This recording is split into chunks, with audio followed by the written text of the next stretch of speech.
Yokoso washitare, welcome back. In today's story, we get to see how a samurai was expected to comport himself in regards to his children, and how the children of samurai were expected to comport themselves in regards to their fathers. Unfortunately, there's no mothers in this story, which is a shame, but it is what it is. And by the way, if you find that you enjoy the music of this story in particular, it is my immense pleasure to introduce to you Sean, the head of the Tairyu Shakuhachi School, who has a YouTube channel, and you can go over there, please check out his stuff. He is a master player of the shakuhachi, which is one of the old school, most notable Japanese instruments out there. And he was kind enough to make this music for me, which I think is great. It's low, it's moody, and shakuhachis are just awesome sounding. So please give his work a look, go check him out, support him. He's been immensely kind to me. And don't forget to like this video, subscribe to the channel so you can stay on top of new stories as they come out, because they come out every single week. And with all of that out of the way,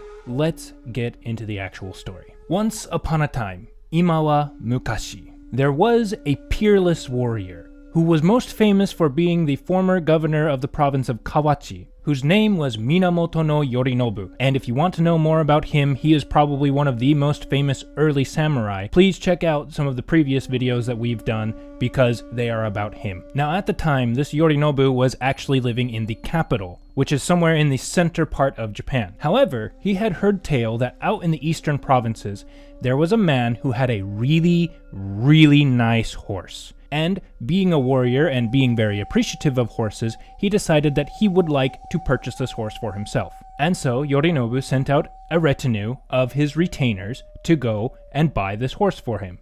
And so this group of warriors made their way out to one of the eastern provinces, the text doesn't say which one, and whatever they brought this man, it was worth it, because this man was more than happy to sell his horse to these men, and by extension to Yorinobu. And so, having secured this horse, these men now started making their way back to the capital. However, along the way, they ended up passing by a single solitary horse thief.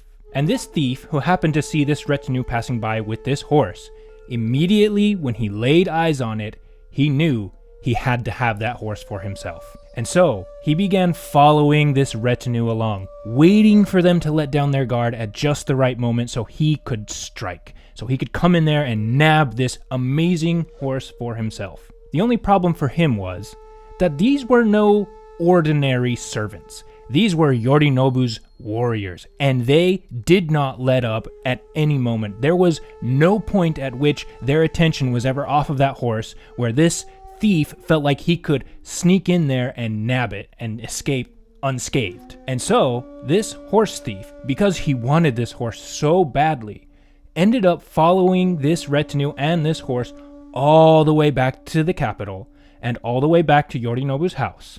Now, the first thing this retinue did when they got home was they took this horse to the stables. However, when they arrived, it was night, and nobody could really see anything. So having brought the horse back, they went and reported to Yorinobu, who heard this and was like, okay, good job, thank you.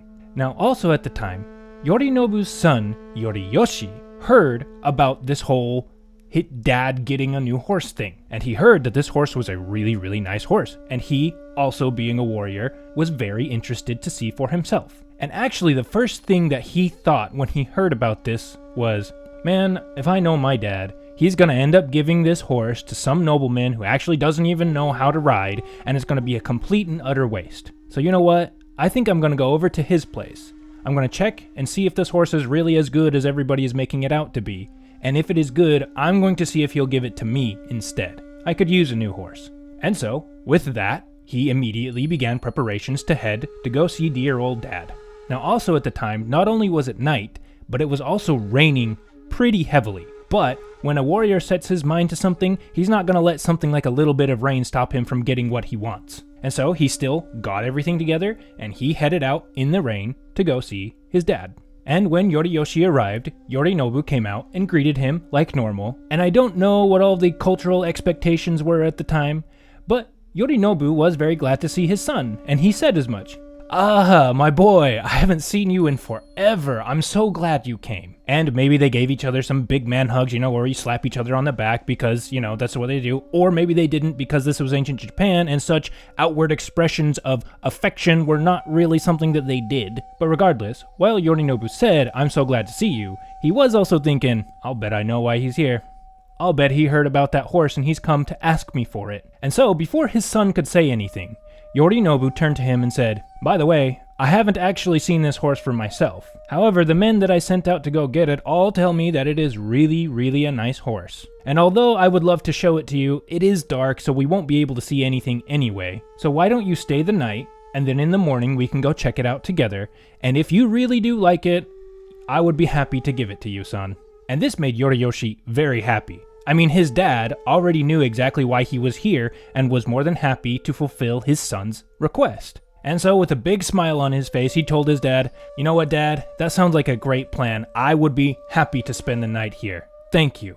And then together they went inside, they sat down, and they began talking to each other, just chatting, gossiping about whatever it is that father and son talk about. And they just enjoyed each other's company, probably had some drinks, maybe there was some music, or maybe they talked about, I don't know, whatever the ancient Japanese equivalent of football was. But as the night drew on and it became late, they each retired to their separate quarters to go to sleep. Now this whole time, the rain had not let up at all, and it was still very, very dark. And it was precisely at this time that horse thief determined that it was now the chance to strike.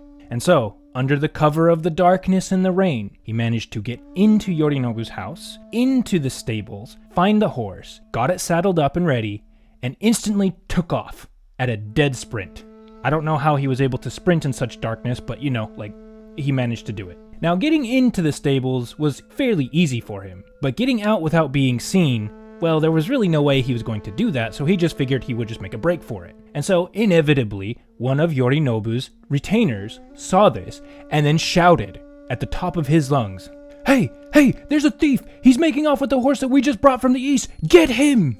Now, the stables were somewhat removed from where Yorinobu and his son Yoriyoshi were sleeping. However, the sound made its way all the way to where Yorinobu was sleeping, and even though he could barely hear it, he did hear it.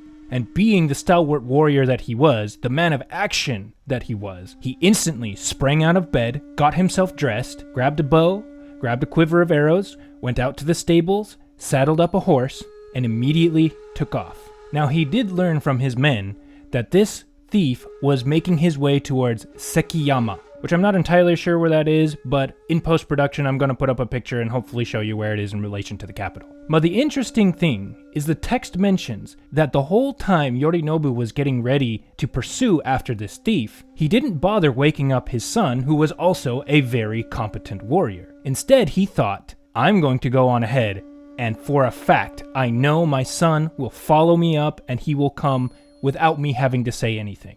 And he trusted in his son to do just that. And so without waking his son up, without going to get him, without saying anything, he immediately took off after this thief. And sure enough, Yoriyoshi also thought the exact same thing. When he heard all of this commotion that was going on, he also sprang out of bed, took a little bit extra time to get ready, but thought to himself while he was doing it, I have no doubt my dad is going to go on ahead after this man. It is my duty to follow him and support him. And so without being told anything, he too took off after both his dad and this horse thief towards Sekiyama. Now, after the horse thief had roughly gone to about the Kamo River, which was the river closest to the capital, he began thinking that he had escaped, that nobody was after him, and that he could relax a little bit. So taking this brand new horse from the east down to a walk, he began crossing a small creek. And also at this time, the rain had stopped and the sky had cleared, so now you could see a little bit better, not great, but a little bit better. Now what this thief didn't know is that Yorinobu and Yoriyoshi were right behind him. And so as he was walking this priceless horse through this little creek that was running just next to this Sekiyama, the horse's footsteps made a splash in the water, and Yorinobu picked up on this sound, and he turned himself towards it, and without saying anything to his son, almost like they had practiced for this very moment. He immediately pointed in the direction that he heard the sound, and he said, "There he is! Shoot him!"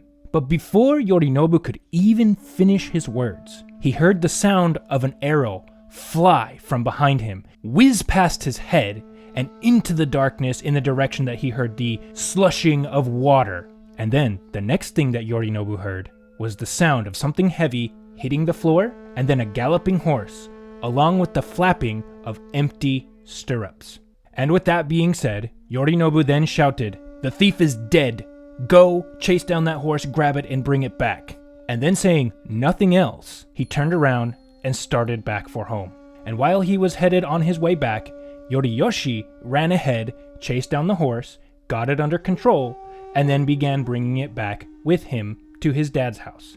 Now along the way, both of these men ended up running into Yorinobu and Yoriyoshi's retainers, who were a little bit slower on the uptake than these two men, but had gotten themselves together and went out after their lords to support them. However, they ended up running into these guys maybe by ones and twos, here and there, all the way along the path back home, until eventually they arrived back home with about 20 to 30 men following them. And then, because it was still dark, both of these warriors, without saying anything else to each other, simply took off all of their war gear, unsaddled themselves with everything that they had put on, and they went back to bed, like nothing had happened. Of course, they also returned the care of the horse back to their underlings, who took it back to the stables and made sure that everything was safe. And so, the two men passed the night away, sound asleep, not worrying about anything, and then when morning came, they eventually met up and went out to go see this horse for themselves. And again, normally you would expect Yorinobu to look at his son and say something to the effect of, "Oh man, that was so close, we almost lost that horse to that thief, and you did a good job getting him, son, I'm proud of you." But he didn't say that. Instead, all he did was calmly tell his men to bring the horse out and show it to Yoriyoshi.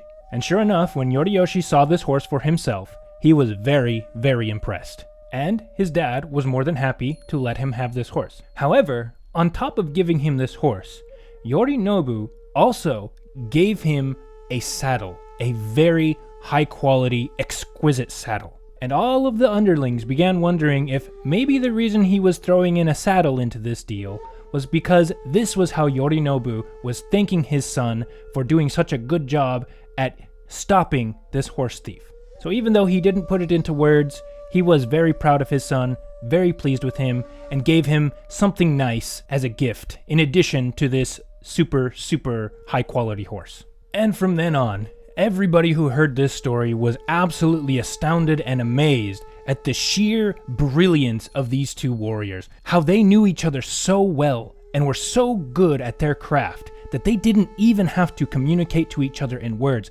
They just knew what their duty was, they knew how to get the job done, and they did it. And thus was it said that this was the epitome of how warriors were expected to comport themselves. And that is the end of the story. And I've got nothing really in the way of commentary, only that through these old-time stories, we can get an idea of what the values and expectations and behavior of the ancient samurai were. And also, having translated these past several stories, I'm starting to think that Yorinobu was one of the greatest samurai that ever lived. Like, man, he did some really cool stuff. But if you like this story, please give the video a like. Please also subscribe to the channel, because although the next story doesn't have Yorinobu in it, it does feature Yoriyoshi and the single thing he's most famous for, which is his war in the north. And that story takes place in a part of Japan that I particularly have a fondness of. So please subscribe so you can be here for when that drops. And if you've been watching all the way up to the end, I want to thank you sincerely. Ito katajike no koso haberikere. And again, please check out the YouTube channel Tairyu Shakuhachi for all sorts of information on Japanese music, the shakuhachi in particular, and just some interesting tidbits about Japanese history that you won't get anywhere else. I'll make sure there are links in the description. Anyway, thank you once again, and hopefully we will see you next time. Goodbye, guys.